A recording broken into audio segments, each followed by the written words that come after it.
É isso mesmo que você tá vendo. O Acelerados foi convidado para bater um papo com ninguém menos que Sir Lewis Hamilton.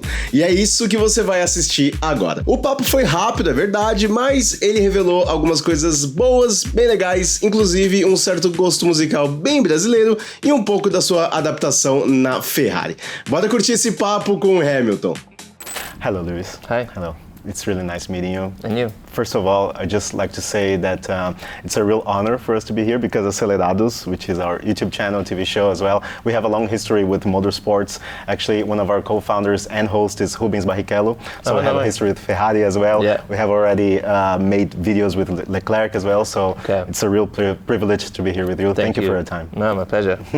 Let's get into it. So Interlagos, it's finally here, the best round of the season for us. Yeah. We know that Interlagos is one of the shortest tracks of the calendar, but it's also very agile. It's fast. It requires fast reactions from the drivers, fast responsiveness. So I would just like to know, how do you get ready for Interlagos? What's our mindset to tackle Interlagos?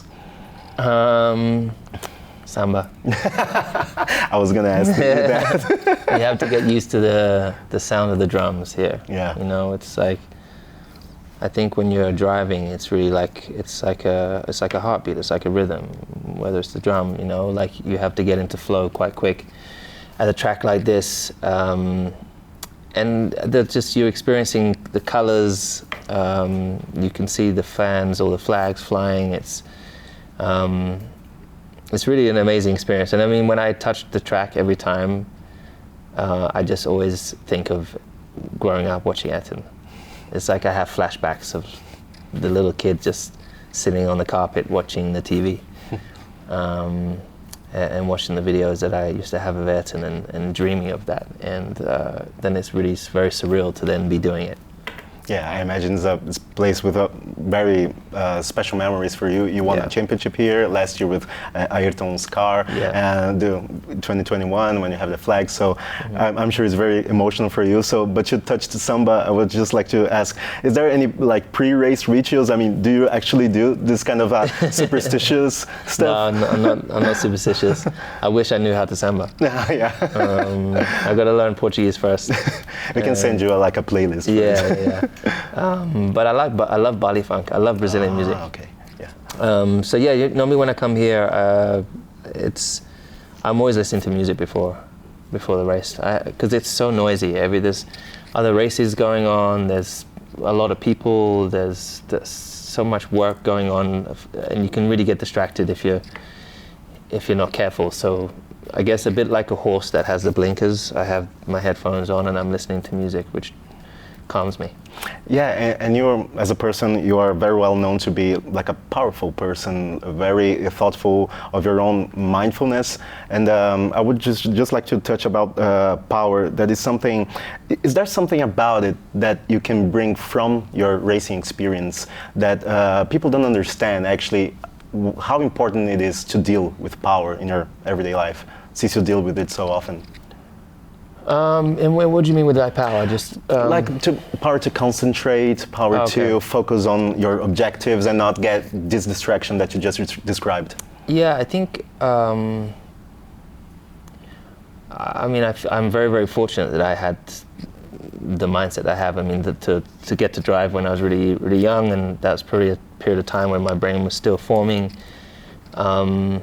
But I was very much I'm the type of person that I don't believe that there's anything that we can't generally do. Okay, we can't fly, but like I'll see through walls. But I mean, there's very few limits, I think, to mankind in terms of just. I think we limit ourselves in our brains most often. I do, you do, we all do. You know, we say, oh, there's no way I can do that, or there's no way I'm gonna be able to do this. But if you say that, then that is going to be your limit. So I think there's mindfulness is so important. I think practicing purposeful mindfulness, where you're telling yourself that you can. You have to make can as a part of your vocabulary, and you need to, whatever it is that you're faced with, whatever challenge it is, you need to be able to say, I can do it. And then it's just how much you want to do it. And I think for me, since I've been racing, that's kind of opened my mind up for all the other things that I do outside of the sport. Yeah. I can truly relate to that, honestly, because sometimes I fell for that as well. I mean, can I really do that? Yeah. I mean, I know the feeling. I think you should never also shy away from being uncomfortable. Yeah. You know, like me, I've joined a new team this year. Mm-hmm. It's uncomfortable, you know, it's not perfectly natural. You have to then work towards being comfortable. But I think putting yourself in uncomfortable positions all the time and challenging yourself every single day, I think is what we should all be striving for. Everybody knows that you have been racing your entire life. Is there a way that you can see yourself away from racing? I ask you this.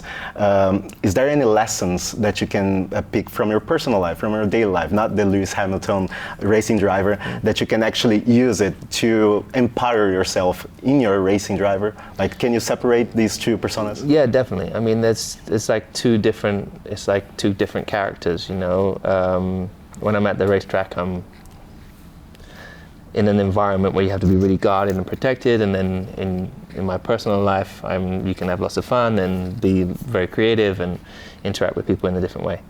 But I think it's really important to be happy and in a good place away from the tracks, then you arrive in a good place. If you're unhappy when you're away from it, you're often unhappy at the races. So there's things that I've learned away from the track, from like social media, from podcasts, like breathing exercises, just about how to take care of yourself, because these are not things that I was taught at school.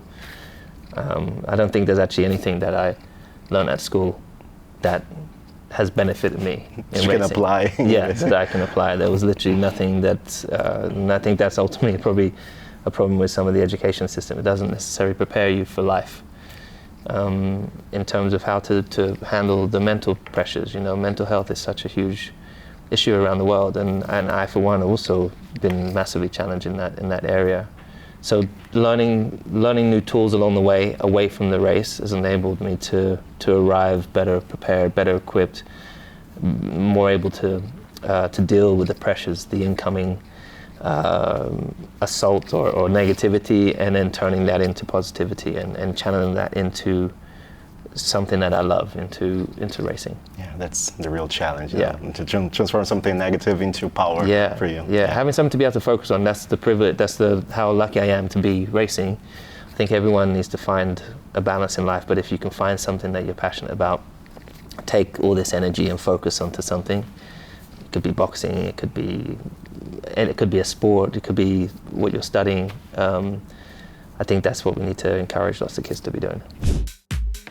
Hamilton confessou pra gente também que uma das partes mais legais da sua rotina no trabalho com a Ferrari é ficar por dentro das novas tecnologias que o time está desenvolvendo. Ouve só. Do you personally get, you like to know this kind of technical details about this, some sort of new technologies? Yeah, definitely. I love, there's like a part of me that's kind of geeky like that. I love knowing about technology and coding and all that stuff. I'm trying to learn coding at the moment. Really? Yeah. Like have these little gadgets that you can control everything. You can control the light system. I like getting involved in all that kind of stuff. Like some sort of an Iron Man with your own Jarvis. I love being at the factory and learning what everyone's doing.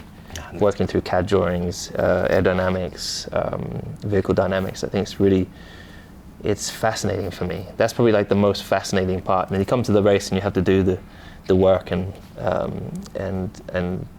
you know, obviously have good output, but seeing the work that goes on back at the factory is the most exciting part. Yeah, it definitely influences the performance on track. Hugely, to be involved in this kind of part. Yeah. And in the world today where Formula One it always has been, but reliability is everything. The engine is the heart of the car. It's the most important part of the car, and keeping it healthy, making sure back in the day you would have degradation of the engine over time because it's pumping out so much power. We're not seeing any degradation from race 1 to race 7, which is pretty impressive. How it is important for you on track, to be fast, this fast responsiveness is something that a Formula 1 driver cannot well, we have to react in the craziest speeds. How do you deal with that? I think is that the most magical part of being a racing driver, Formula 1 driver? I don't know. I think that's that's probably just the natural side of us as drivers. You know, we have fast reactions. You really drive at the seat. They call the seat of your pants. They call it. I think it's seat of your pants. So it's like it's all controlled from your feeling from kind of down here and through here. So.